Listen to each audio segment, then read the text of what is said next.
अब देखो बच्चों, हम अध्याय 9 चैप्टर 9 अवकल समीकरण शुरू करने जा रहे हैं। तो सबसे पहले मैं यहाँ परिभाषा लिख रहा हूं कि अवकल समीकरण है क्या। तो यहाँ लिखेंगे वह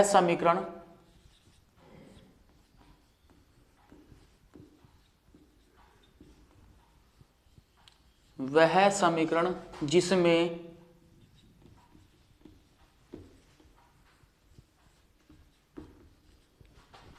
स्वतंत्र चर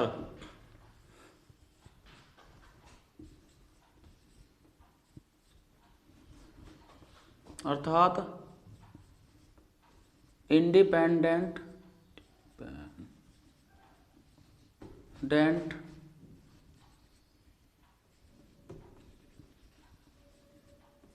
वेरिएबल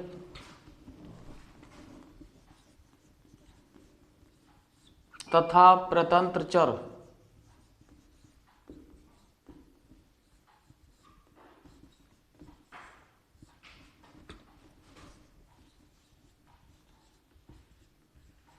डिपेंडेंट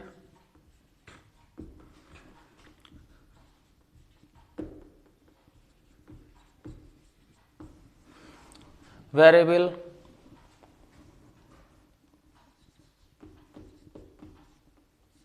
और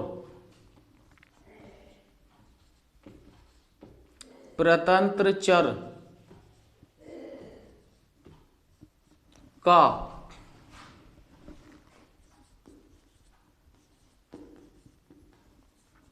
स्वतंत्र चर के सापेक्ष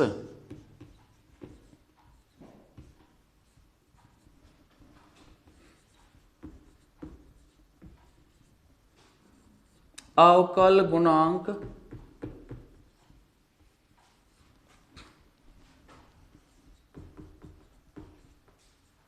स्थित हो तो वह समीकरण अवकल समीकरण कहलाता है। अब देखो यहां, यदि हमने लिया है y बराबर फंक्शन x, तो यहां ध्यान देना है जो x है वह तो है स्वतंत्र चर और जो y है वह है प्रतंत्र चर। अब देखो थोड़ी सी मैं एक बात बता रहा हूं कि इसे हम स्वतंत्र चर क्यों कह रहे हैं, इसे प्रतंत्र चर क्यों कह रहे हैं। देखो थोड़ा सा यहां पर ध्यान दो, यदि मैं y बराबर लिख दूं x जमा यहां 5 इस तरह लिख दूं, तो जैसे जैसे x का मान बदलेगा वैसे वैसे y का मान भी प्राप्त होगा। तो इसका मतलब y किस पर डिपेंड हुआ, x पे, ठीक है ना। तो x क्या हुआ, इसी कारण स्वतंत्र चर यानी कि इंडिपेंडेंट वेरिएबल, और y क्या हुआ, डिपेंडेंट वेरिएबल, ठीक है ना, क्योंकि y डिपेंड किस पे है, x पे है। ध्यान रखना है y डिपेंड किस पे है, x पे है। देखो यदि हम यहां यदि x का मान हम यहां 1 रखें तो तब y कितना बन जाएगा। देखो x के स्थान पे जैसे 1 रखेंगे तो 1 जमा 5 कितना हो गया, 6। यदि x का मान हम 2 रखें तो तब y का कितना बन रहा, 5 है तो 7। इस तरह से ही यदि हम x बराबर 3 रखें तो तब y बराबर कितना बनता है, 8। इस तरह डैश डैश, ठीक। तो इसी कारण से यहां पर x क्या है, स्वतंत्र चर, और y क्या है, प्रतंत्र चर, ठीक है। और भी कंडीशन हो सकती है इसमें, द्विघाते में हो सकता है, त्रिघाते में, किसी तरह की ये जो है स्वतंत्र चर का इक्वेशन बन सकता है किसी भी उसमें, ठीक है ना, जिसमें एक स्वतंत्र चर का प्रयोग हो रहा हो, ठीक। अब देखो यहां से आगे, तो मैं x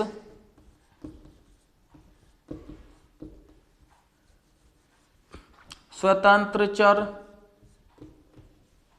y प्रतंत्र चर तथा dy अपॉन dx, क्योंकि स्वतंत्र चर का प्रतंत्र चर के प्रतंत्र चर का स्वतंत्र चर के सापेक्ष क्या है, यहाँ अवकल गुणांक, ठीक है, तथा dy अपॉन dx से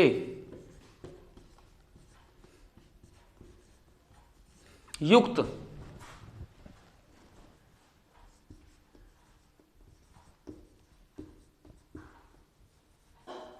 समीकरण को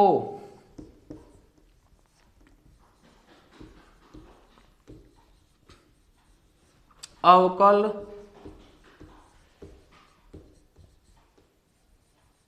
समीकरण कहते हैं। अब देखो यहां पर लेके चलेंगे, कुछ समीकरण लेके चलेंगे यहां। जैसे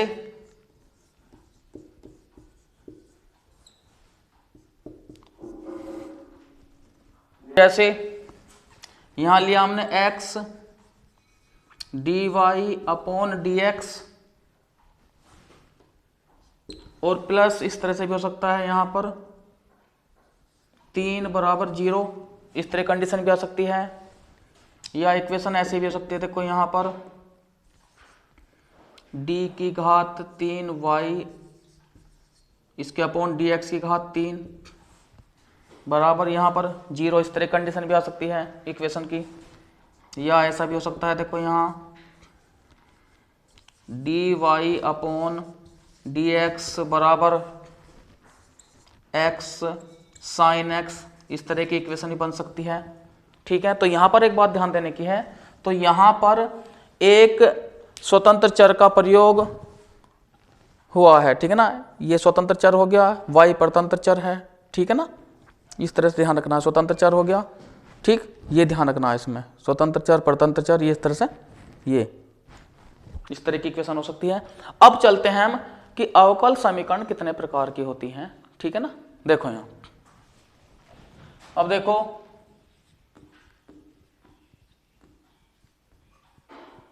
अवकल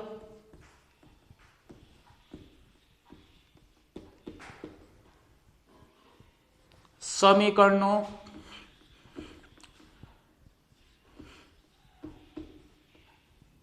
के प्रकार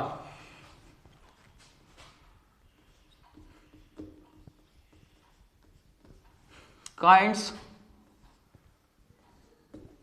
ऑफ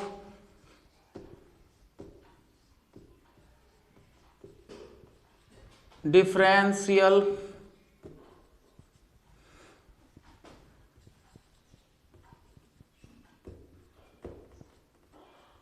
इक्वेशंस।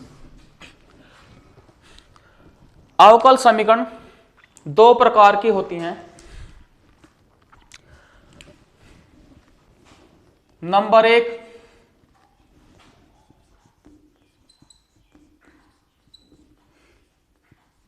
साधारण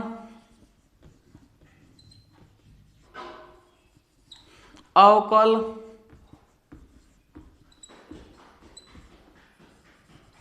समीकरण,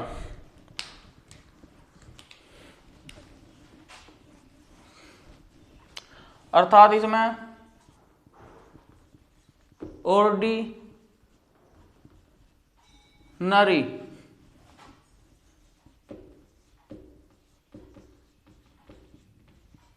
डिफरेंशियल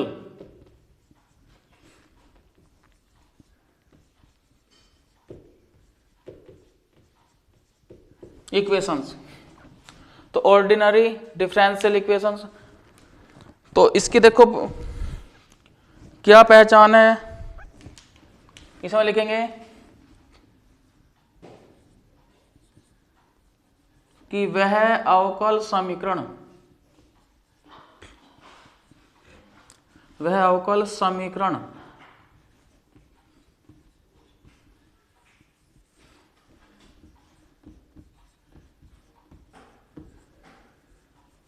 जिसमें केवल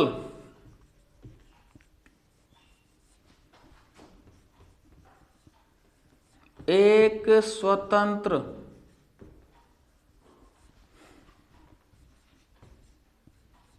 चर का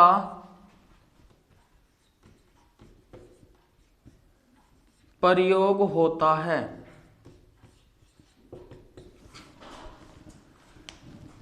केवल इसमें एक स्वतंत्र चर का प्रयोग होगा, ठीक है। जैसे एग्जाम्पल का तौर पे मैं बता रहा हूं, तो मैं देखो यहां जैसे हमने लिया यहां D Y upon D X जमा 3x बराबर 0, इस तरह भी हो सकती है, या 3x स्क्वायर भी हो सकता है यहां पर। ठीक, तो स्वतंत्र चर यानी कि केवल एक स्वतंत्र चर का प्रयोग है यहाँ, y तो है ही स्वतंत्र चर। ठीक है, या ऐसा भी हो सकता है यहां पर देखो कि x D square Y upon D X square plus D Y upon D X plus 5 बराबर 0, कुछ भी। ठीक है, या ऐसी भी इक्वेशन भी हो सकती है इसमें।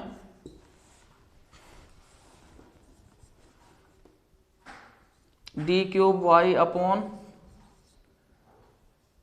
D X cube plus X D square Y upon D X square plus D Y upon D X बराबर कुछ भी, या 7 अगर और कुछ भी इस तरह की हो सकती है। ठीक है ना।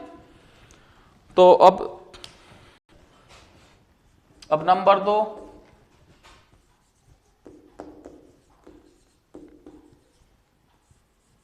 आंशिक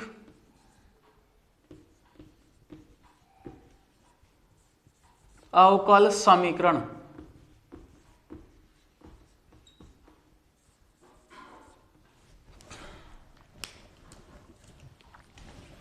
अर्थात पार्शियल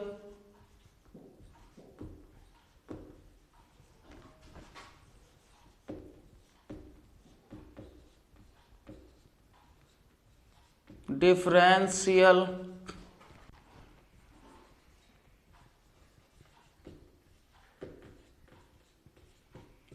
इक्वेशंस। तो देखो यहां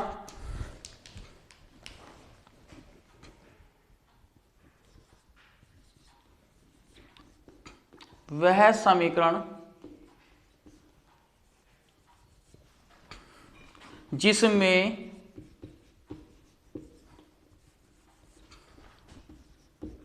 दो या दो से अधिक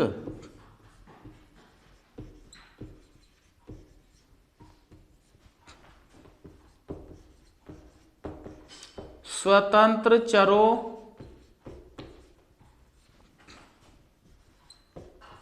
का प्रयोग,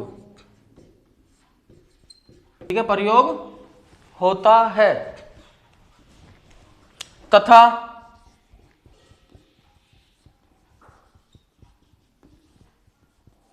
किसी भी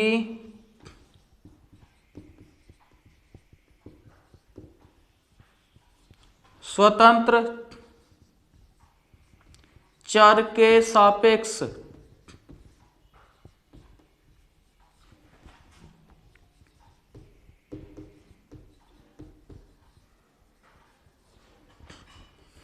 आंशिक अवकल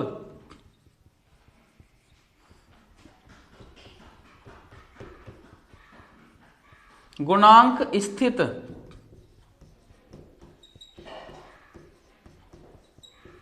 होता है, वह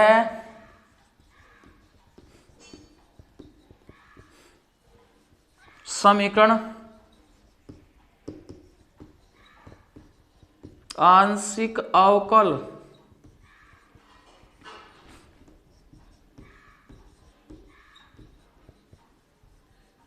समीकरण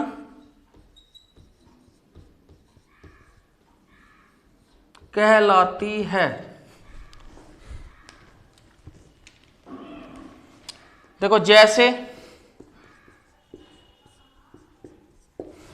अगर मैं लिखूं या देखो x del Z upon del X plus Y del Z upon del Y बराबर 3, इस तरह कंडीशन। या ऐसे भी हो सकता है यहां कि x del Z upon del X plus 5 del Z upon del Y बराबर एक्स इंटू वाई, इस तरह कंडीशन भी हो सकती है।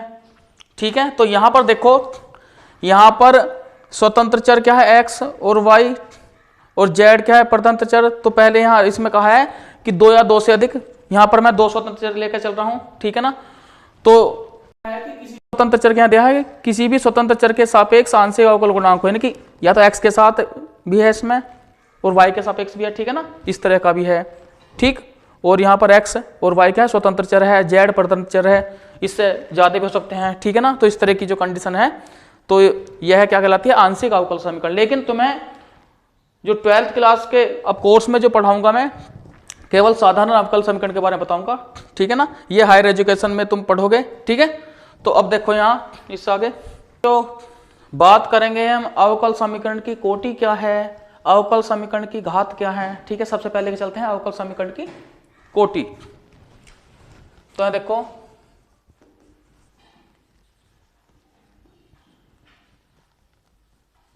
अवकल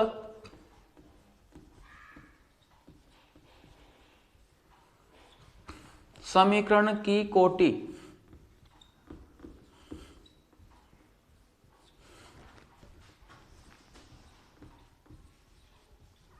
ऑर्डर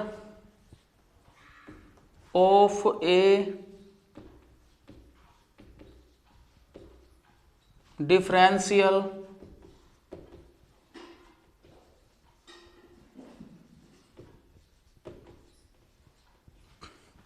इक्वेशंस, यहां इक्वेशन लिख सके हैं। तो यहां देखो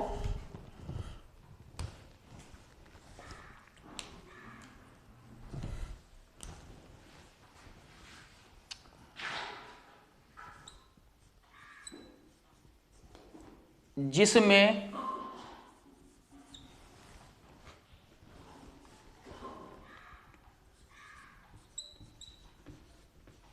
उच्चतम कोटि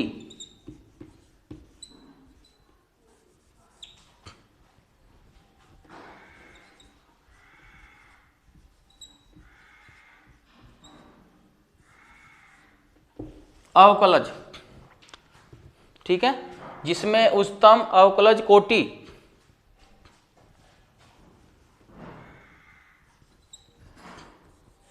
की कोटि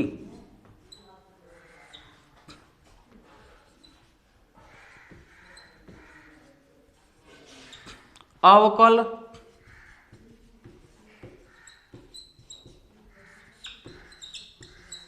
समीकरण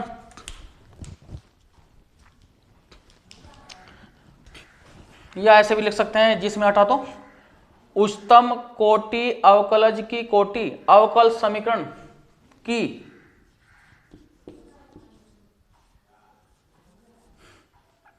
कोटि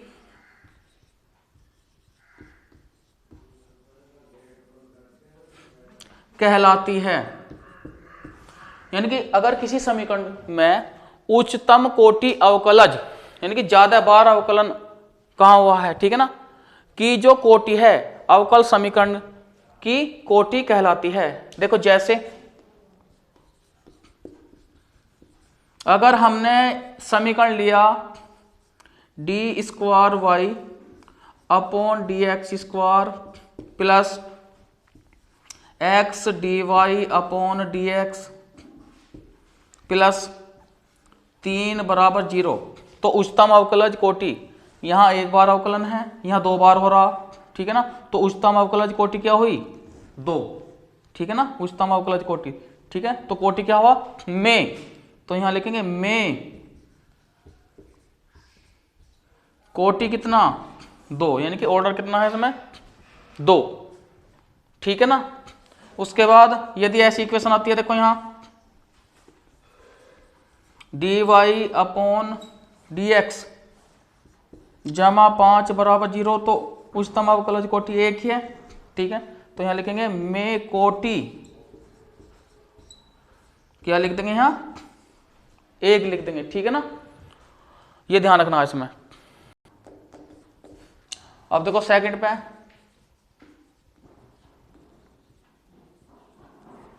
अवकल समीकरण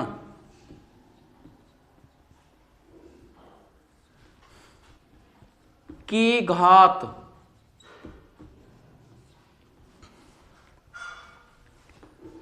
अर्थात डिग्री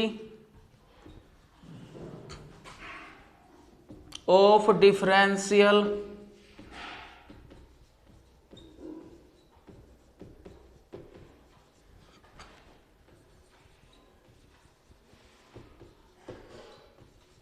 इक्वेशन।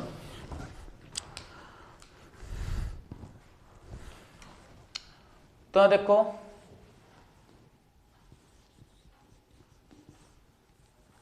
किसी अवकल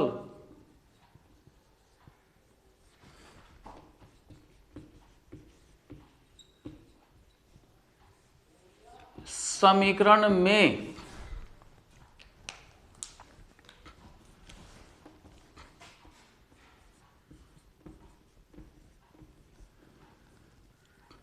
उच्चतम कोटि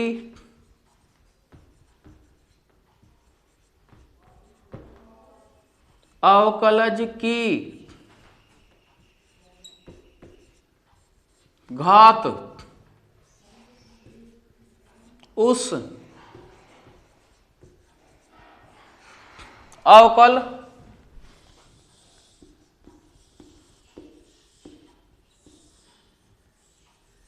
समीकरण की घात कहलाती है। घात कहलाती है। और एक बात का ध्यान रखना, तथा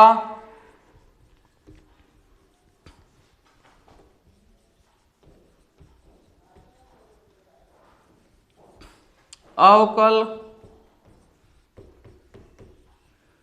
गुणांक की घात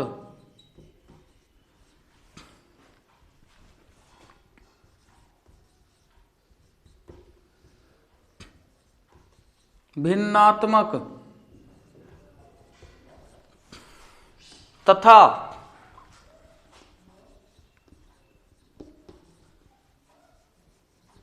करनी के रूप में नहीं होनी चाहिए। नहीं होनी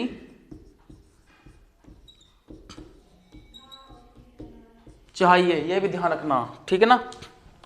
तो देखो यहां, क्योंकि कभी कभी ऐसा होता है कि जिस D Y upon D X की जो होल पावर 1/2 में नहीं आनी चाहिए या उस पर 1/3 इस तरह कंडीशन नहीं आनी चाहिए, ठीक है ना। अब देखो यह कैसे होना चाहिए। नंबर 1 यहां लिखा मैंने D square Y upon D X square plus X D Y upon D X जमा 2 बराबर 0।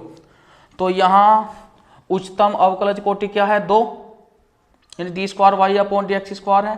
तो कोटि क्या है इसमें, 2 और घात 1, और घात कितनी बन रही है इसकी, 1, ठीक है ना। तो में कोटि बराबर 2 व घात 1, या ऐसे भी हो सकता है। देखो यहाँ D Y upon D X की होल पावर यहाँ 2 जमा 5 बराबर 0, इस तरह कंडीशन भी हो सकती है। या ऐसा भी हो सकता है इसमें, देखो D cube Y upon D X का क्यूब और 5 D square Y upon D X square plus D Y upon D X बराबर 0। तो उच्चतम अवकलज कोटि कौन सी है, देखो ये D cube Y upon D X cube, तो उच्चतम है, तो इसकी पावर कितनी है, 2। तो यहां लिखेंगे में कोटि 3 व घात कितनी हुई, 2। या ऐसे भी आ सकता है, देखो D Y upon D X जमा एक्स बराबर कितना, 0, तो में तो उच्चतम कोटि एक ही है, तो में कोटि लिखेंगे यहां, तो कोटि एक व घात एक, ठीक है ना। तो इस तरह से एक क्वेश्चन करेंगे इसके आधार पे, ठीक है, ये ध्यान रखना।